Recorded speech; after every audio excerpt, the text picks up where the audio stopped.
কারা হত্যা করেছেন, কেন হত্যা করেছেন, সেই ডকুমেন্টস এখনো তৈরি হয় নাই। একটা লোক দেখানো তদন্ত কমিটি হয়েছে, লোক দেখানো ভাবে কিছু মানুষকে অ্যারেস্ট করছেন, কিছু মানুষের জন্য পুরস্কার ঘোষণা করছেন। পরিষ্কার বলতে চাই, হিন্দু এত সাহস কোথাও থেকে ভাই মনে রাখতে হবে। হিন্দু ভাইদেরকে বলতে চাই, এইটা বাংলাদেশ সাম্প্রদায়িক সম্প্রীতির দেশ।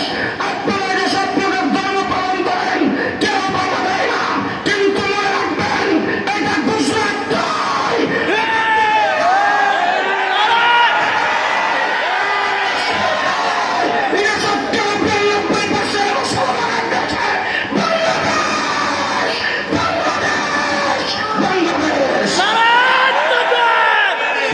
সাধু সাবধান, সাধু সাবধান।